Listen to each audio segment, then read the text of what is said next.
이전에 그 대통령을 하신 분인데 부모님에게 문안 인사를 잘하는 그런 분이 계셨습니다. 그분은 대통령이 되기 전은 물론이고 되고 나서도 뭐 비가 오나 눈이 오나 시골에 계신 아버지께 매일 전화를 드렸다고 합니다. 참 이 매일 전화를 드린다는 게 쉬운 일이 아니겠죠.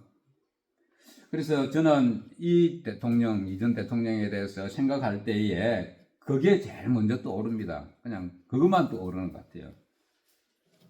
예축부터 전해오는 우리나라 사상에는 부모 공경에 대한 사상이 있습니다. 그런데 성경에서는 이 부모 공경의 정신을 매우 중요하게 말씀하고 있습니다. 그래서 우리는 에베소 6장에 있는 이 부모 공경에 대한 이 말씀을 잘 아는 말씀이지만은 해마다 다시 읽고 또 묵상해 보는 것이 유익하다 생각이 됩니다. 오늘 본문 말씀을 통하여서 이 부모 공경의 정신에 대해서 다시 한번 상고해 보고자 합니다. 자녀들아, 주 안에서 너희 부모에게 순종하라. 이것이 옳으니라. 예, 부모에게 순종을 하는데 주 안에서 하라. 이렇게 말씀하고 있습니다. 예, 무슨 말씀인지 우리 다 아시죠? 아무리 부모님에게 순종한다고 하더라도 하나님 말씀을 어기면서 하라고는 하지 않는 것입니다. 역으로 말하면 또 우리가 자녀들을 사랑할 때도 마찬가지죠. 하나님의 말씀을 거역하면서까지 자녀 사랑에 집착해서는 안 되는 것입니다. 이 모든 것이 주 안에서 이루어져야 하는 것입니다. 마태복음 10장 36절 말씀해 보면요, 내가 온 것은 사람이 그 아버지와 딸이 그 어머니와 며느리가 시어머니와 불화하게 하려 함이니, 이런 말씀이 있습니다. 하나님을 잘 섬기면 가정이 평화롭게만 될 줄 알았는데 마태복음에 보니까 그렇지 않다는 것입니다. 아버지와 그 딸이 어머니와 또 딸이 어머니와 며느리가 시어머니가 이렇게 불화되는 일도 있을 수 있다는 것입니다. 믿는 사람과 믿지 않는 사람이 한 가정에 있다 보면 또 이런 일도 일어날 수가 있습니다. 부모님을 공경하고 그리고 자녀들에게 잘해야 하지만 이 모든 것이 주의 말씀 가운데서 이루어져야 하는 것입니다. 내 아버지와 어머니를 공경하라. 이것은 약속이 있는 첫 계명이니, 아버지와 어머니를 공경하는 자에게 하나님께서 복을 주시겠다 말씀하고 있습니다. 이렇게 약속하고 계십니다. 우리 다른 계명들, 율법들을 보면 그것을 잘 지킬 것을 말씀하고 있지만은 그거 지킨다고 해서 복을 약속하는 경우는 잘 없습니다. 물론 이 율법들을 잘 지킬 때 너희들이 복을 받고 살 것이다 그런 말씀은 있지만 한 구절 한 구절 가지고 복을 받을 것이다 그런 말씀을 잘 없다는 것이죠. 근데 이 부모 공경의 법의 경우에는 지키면 복을 주시겠다 약속하고 있습니다. 그래서 오늘 말씀에 약속이 있는 첫 계명이다 그렇게 말씀을 하고 있습니다. 하나님께서는 부모에 대해서 그만큼 중요한 것으로 생각하고 있다는 말입니다. 이 부모 공경의 말씀의 배경은 우리 출애굽기 10계명에 잘 나와 있죠. 출애굽기 20장 12절에 보면요, 10계명 중 5계명의 말씀입니다. 신학자이자 목사인 미국의 윌리엄슨이라는 사람이 있는데요, 이분이 이 5계명을 잘 해석해 놓은 책이 있습니다. 그래서 이 부모 공경의 정신을 해석을 하고 있는데, 이 정신은 단지 자신을 낳아주신 아버지 어머니에만 국한되는 정신은 아니다 그렇게 말씀을 하고 있습니다. 설명을 하고 있습니다. 이 정신은 권위와 관련되어 있는 정신이라 그렇게 설명을 하고 있습니다. 부모를 비롯하여 모든 합법적인 인간의 권위는 하나님이 주신 것이다 그렇게 해석을 하고 있습니다. 부모에게는 자녀에 대한 권위를 주셨고, 또 부부 사이에서는 또 남편에게 또 가정을 다스리는 권위를 주셨다고 말하고 있습니다. 모든 사람들은 하나님께서 세우신 권위자를 존중해야 한다 말하고 있습니다. 이런 궁극적으로 권위를 세우신 하나님에 대한 순종이다 할 수가 있는 것입니다. 하나님께서 인류를 처음 만드신 후에 가정이라는 제도를 세웠습니다. 공동체이고 하나의 제도죠. 그때는 최초에는 이 가정의 유일한 우리가 함께 살아가는 공동체였습니다. 그러나 인간이 죄를 짓고 타락한 이후에 하나님께서 다른 중요한 두 가지 제도를 주셨습니다. 그것이 첫째는 교회이고 또 하나는 국가입니다. 윌리엄슨이 이렇게 설명을 하고 있습니다. 그래서 부모를 공경하라는 10계명의 이 5계명 정신은 부모에 대한 의무뿐만이 아니고 교회와 국가에 대한 의무로까지 확대가 되는 정신이다. 그렇게 해석을 하고 있습니다. 5계명은 부모님의 뿐만 아니라 하나님이 주신 모든 권위를 존중하며 존경해야 한다는 것입니다. 즉 믿는 자들의 의무다. 이렇게 말하고 있습니다. 오늘 2절 말씀은 부모님뿐만 아니라 정당하게 세워진 모든 권세 권한을 존중하고 복종하는 원리입니다.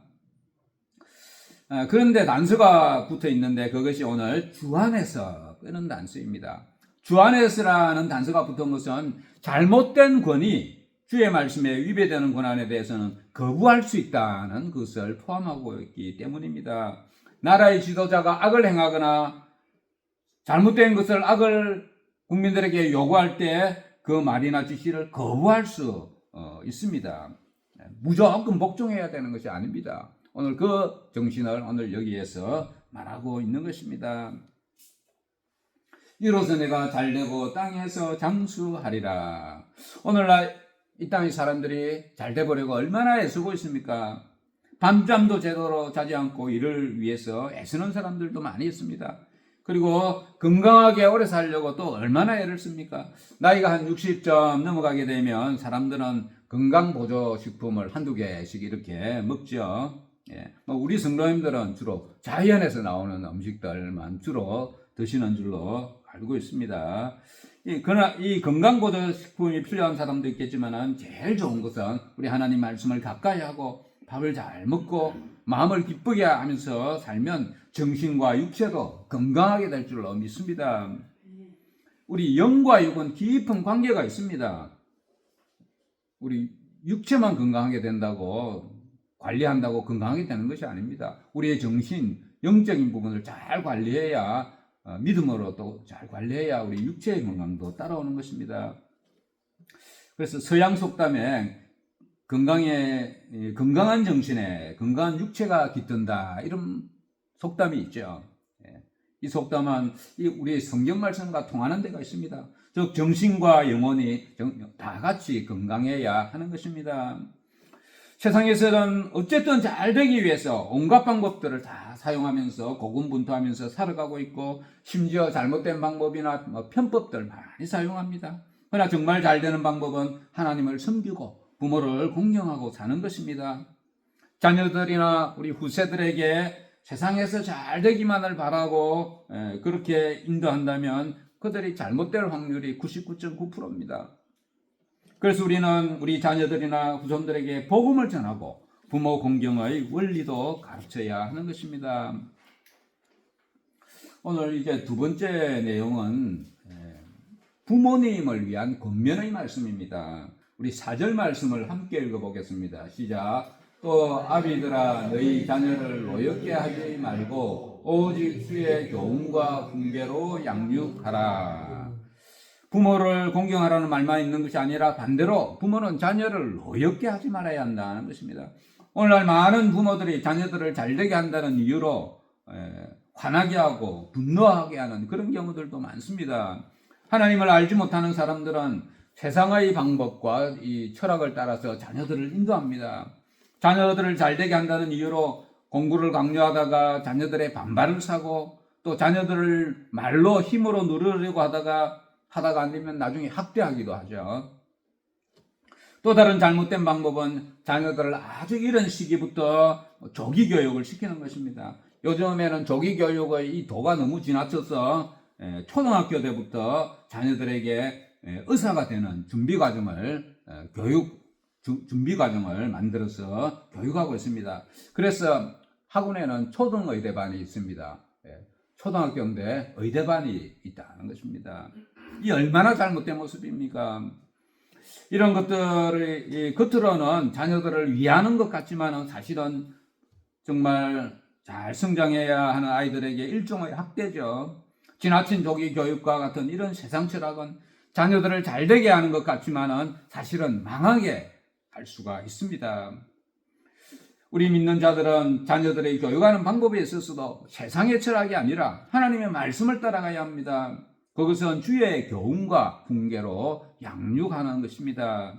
자녀들에게 부모 공경의 의무가 있다면 역으로 부모들에게는 자녀를 노엽게 하지 않도록 하고 주의 교훈으로 양육할 의무가 있습니다. 오늘 이곳에 계신 분들은 이제 자녀들을 말씀으로 훈계하고 양육하는 일은 다 지나신 분들이죠. 그러면 이미 다 커서 장성한 자녀들에게 어떻게 해야 하겠습니까? 그들에게 교훈하고 훈계한다고 하면 잔소리밖에 안 되죠. 다 큰 자녀들에게 권면하다가 오히려 구박만 당할 수도 있습니다. 다 큰 자녀들, 출가한 자녀들 위해서 할 수 있는 것은 오직 복음을 전하고 그들이 복음 안에서 살 수 있도록 기도하는 것입니다. 그들이 예수 믿을 수 있도록 인도하는 것이 그들을 위한 가장 좋은 교훈과 훈계가 되는 것입니다. 어린 시절부터 말씀을 가르치면 나중에 성인이 되어서도 주를 만나게 될 확률이 아주 높지만은 성인이 다 된 자녀들을 주께로 인도하기는 아주 어렵습니다. 그래서 어린 시절부터 주의 교훈과 훈계로 양육해야 하는 것입니다. 자녀를 위하고 자유롭게 해준다고 그냥 편안하게 내버려 두었다가 나중에 하나님과 영영 멀어지게 될 수가 있는 것입니다. 오늘 이제 세 번째 내용은 종과 상전의 관계를 잠시 생각해 보고자 합니다. 우리 5절 말씀도 함께 읽어보겠습니다. 시작. 종들아 두려워하고 떨며 성실한 마음으로 육체의 상전에게 순종하기를 그리스도께 하듯 하라. 종들에게 순종이 요구되는 것은 역시 오늘 2절 말씀에서 설명해 드렸듯이 권위에 대한 존중의 필요성을 말하고 있는 것입니다. 이 역시 부모 공경의 정신과 연장입니다. 그런데 오늘날에는 종이 없죠. 종이란 이런 제도 없습니다. 이전에 여기 바울 당시에 종이의 제도가 있다 보니까 이런 말씀이 이렇게 나왔는데 오늘날에 종이 없습니다. 옛날에는 서양이나 동양이나 종이 있었지만 오늘날에는 미국에서 노예 제도의 폐지를 주도한 이후에 이런 주인과 종의 관계 이런 제도가 없어졌습니다. 큰 기여를 하였습니다.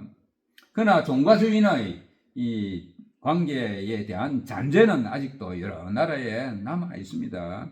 사람들을 종처럼 부리는 사람들도 있고 실제로 종처럼 살아가는 사람들도 있습니다. 오늘날에는 돈을 가지고 주인과 종의 관계를 형성합니다. 돈에 매인 사람은 돈을 위해서 종과 같이 됩니다. 돈을 사랑하는 자들은 돈을 가진 자의 종이 되기도 하고 심지어 돈 자체의 종이 되어서 살아갑니다. 돈이 그 사람의 실질적인 주인입니다.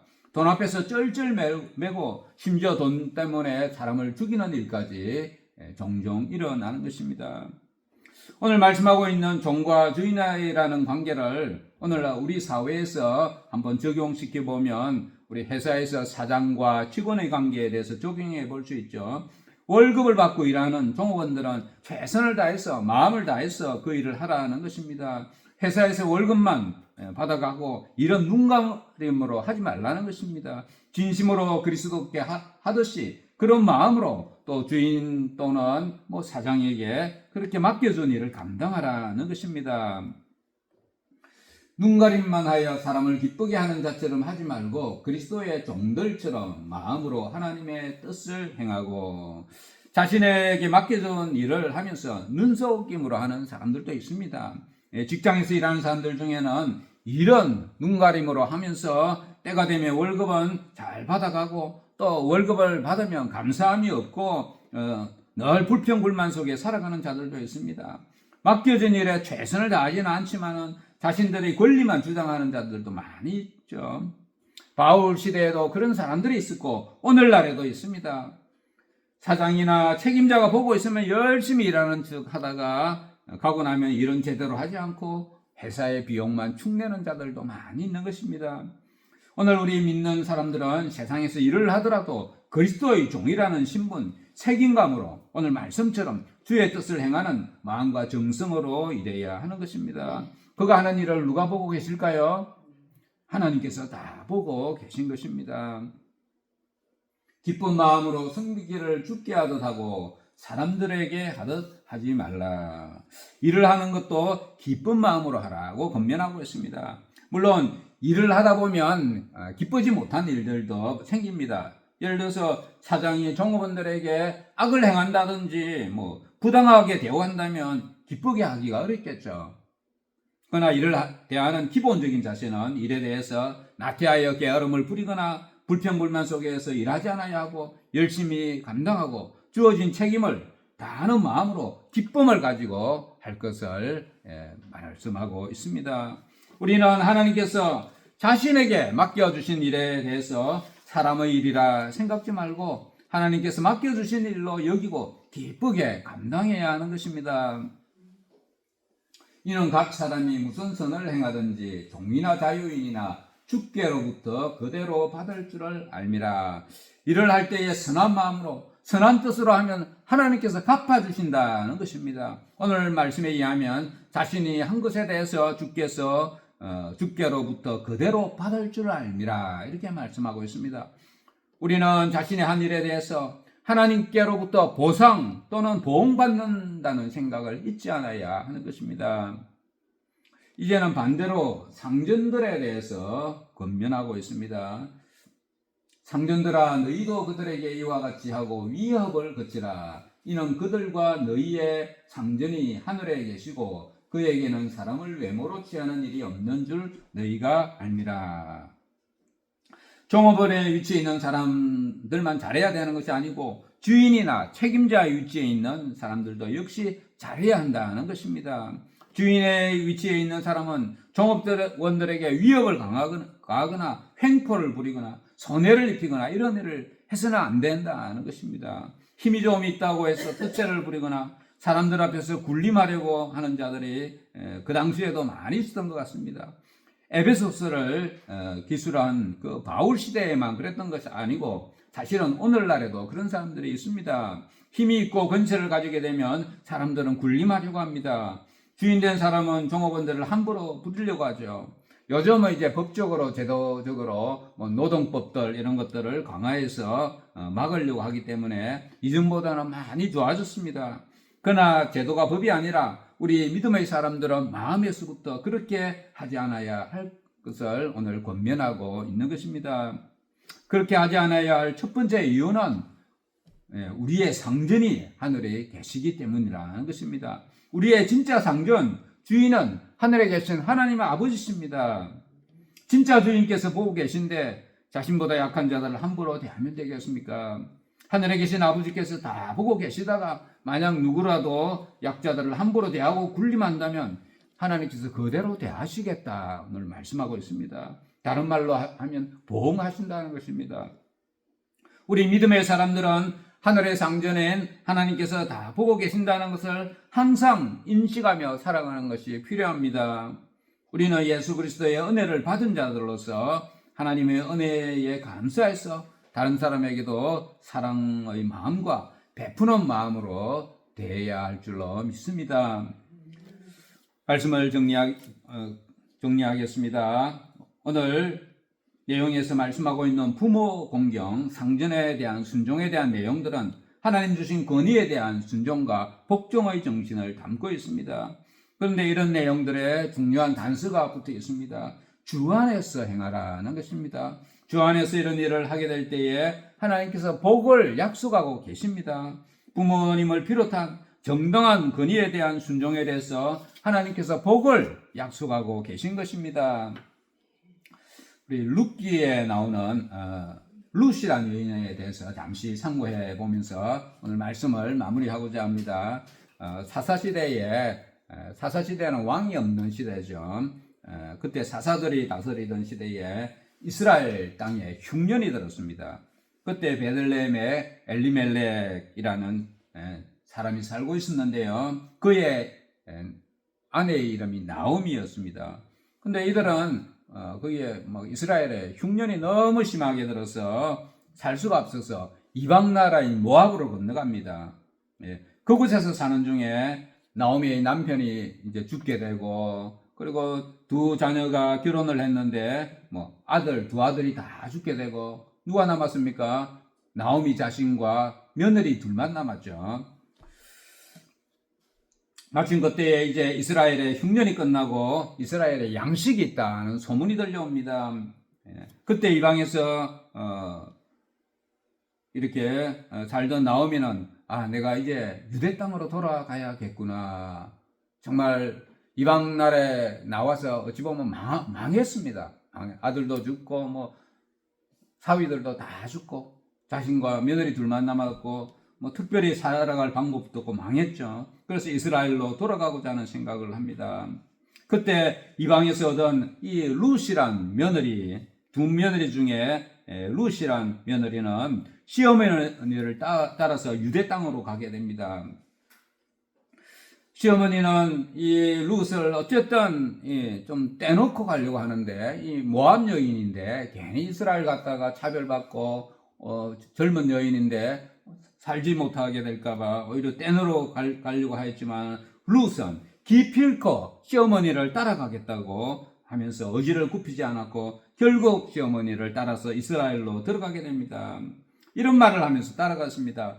내게 어머니를 떠나며 어머니를 따르지 말고 돌아가라 강건하지 마옵소서. 어머니께서 가시는 곳에 나도 가고 어머니께서 머무시는 곳에서 나도 머물겠나이다.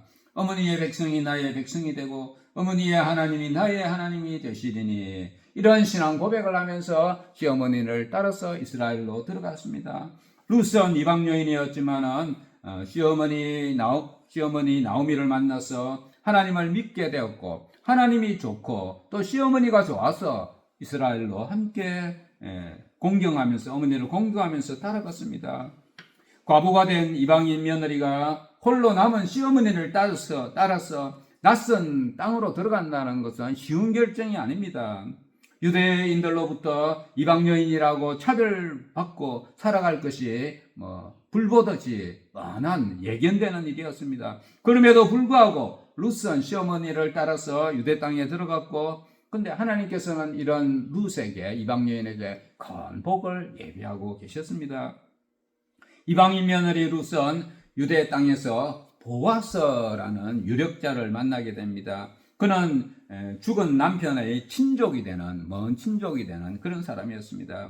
룻은 먹을 양식을 얻기 위해서 추수 때에 나무의 밭에 가서 이제 이삭을 줍게 되었는데, 마침 그때 그 밭의 주인이 이 보아스였습니다. 보아스는 룻이란 이방인 여인이 자신의 밭에 와서 이삭을 줍는 것을 알게 되었고, 이방 땅에서 돌아온 어머니 나오미와 이 룻에 대한 이야기, 평판을 잘 듣고 있었습니다. 룻이 시어머니를 지극히 공경한다는 소식을 들어서 알고 있었습니다. 이 보아스라는 유력자는 시어머니에 대한 효성이 지극한 룻을 위해서 그 당시 고엘 제도라는 것이 있습니다. 고엘 제도를 통해서 룻과 결혼합니다. 그 당시 이스라엘에는 고엘 제도가 있었는데요. 이 고엘이라는 용어는 히브리 말인데 되찾다, 그런 의미입니다.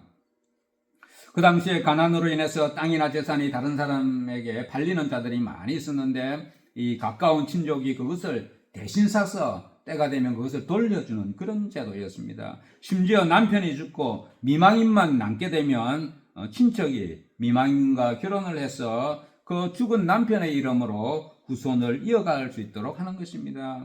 고엘 제도를 통해서 결혼을 하여 아들을 낳게 되면 태어난 아들은 이 새로운 남편의 자식이 되는 것이 아니고 여인의 전 남편의 이름을 이어가도록 되어 있었던 것입니다.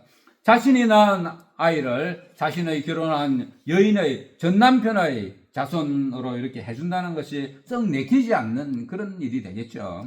그런데 이 보아스는 기꺼이 이 일을 감당하였습니다. 룻과 보아스가 결혼하여 아들을 낳게 됐는데 그 아들의 이름이 오벳이었습니다. 룻기 4장 21절에 보면요, 보아스가 오벳을 낳고 오벳은 이새를 낳고 이새는 다윗을 낳았다, 이렇게 기록되어 있습니다. 즉 룻과 보아스가 결혼하여서 오벳이라는 아들을 낳았는데, 이 오벳이 다윗의 할아버지였습니다. 그리고 다윗의 자손 중에 이후에 그리스도가 탄생하게 됩니다. 하나님을 모르던 이방 여인 룻이 하나님을 믿게 되고 시어머니를 극진히 공경하여 유대 땅에 들어갔다가 보아스를 만나는 행운을 얻게 되었습니다. 이것은 하나님께서 예비하신 일이었습니다. 그가 낳은 아들의 후손에서 다윗 왕과 예수 그리스도가 출생하는 큰 영광을 얻게 되었던 것입니다. 기대할 것이 아무것도 없는 아주 가난한 시어머니를 끝까지 돌보고 그를 따라서 유대 땅으로 들어갔다가 하나님의 큰 축복을 받게 되었던 것입니다. 주 안에서 부모를 공경하라고 하신 오늘 이 말씀, 이 정신을 우리 모두가 기억하시면서 이것을 실천하며 살아가는 우리 성도들 다 되시기 바랍니다. 이 귀한 말씀과 정신을 우리 자녀들에게, 후손들에게 물려주시기 바랍니다. 하나님을 경외하고 부모 공경의 정신을 잘 지켜가시다가 하나님께서 약속하신 복의 축복을 누리며 살아가는 저와 여러분 성도들 다 되시기를 축원합니다.